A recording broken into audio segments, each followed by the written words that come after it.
fait, dans Air, on a voulu rendre visible l'invisible. C'est l'air qui nous entoure, c'est vraiment regarder autrement l'espace.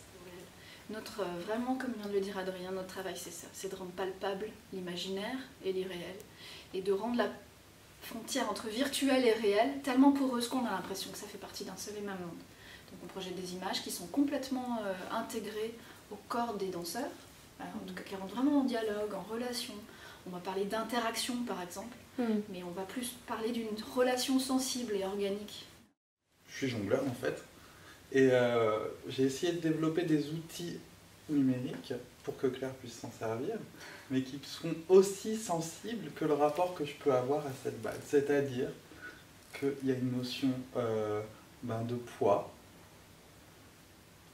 de précision de la manipulation, et ça on s'en sert aussi pour créer du coup des effets visuels, des effets d'optique qui perturbent nos sens.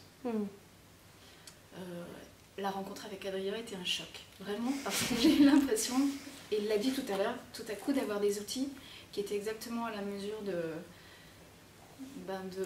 mes rêves en fait. Et pour moi, le choc de la rencontre, c'était de me dire que jusqu'à présent, je ne savais pas trop comment me servir des outils que je concevais. Et puis, je préfère les faire que les utiliser.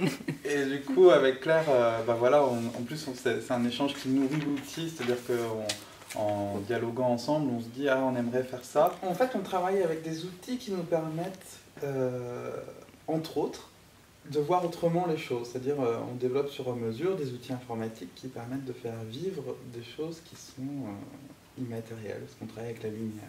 Ça devient aussi des partenaires, quoi. Ça devient des personnages, des danseurs sur le plateau, quoi. En fait, tout à coup, on se rend compte que le régisseur devient danseur, que le décor devient danseur aussi, que le danseur devient technicien parce qu'il est obligé de comprendre comment ça marche. Et c'est intéressant, ce va-et-vient finalement où à la fois art et technique se retrouvent mélangés.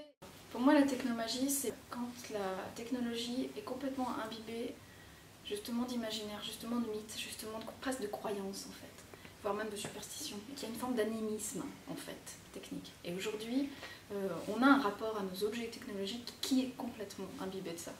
C'est-à-dire qu'il y a cette sensation où on ne comprend pas comment ça fonctionne, et en même temps, on s'y remet complètement comme en un dieu.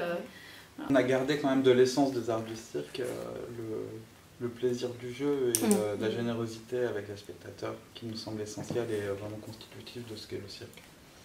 Le cirque, c'est aussi jouer avec les forces physiques en jeu. On voit Joanne Le Guilherme, on voit Fia Ménard, on voit Johan Bourgeois. On est tous en fait, c'est notre, finalement c'est notre terreau, c'est les règles physiques. Et du travail avec la matière naturelle telle qu'elle est. Travailler avec la glace, travailler avec le sable, travailler avec l'eau. Il y a vraiment un plaisir, je dirais presque enfantin en fait, à travailler avec cette matière numérique qui reproduit la façon dont la nature se comporte.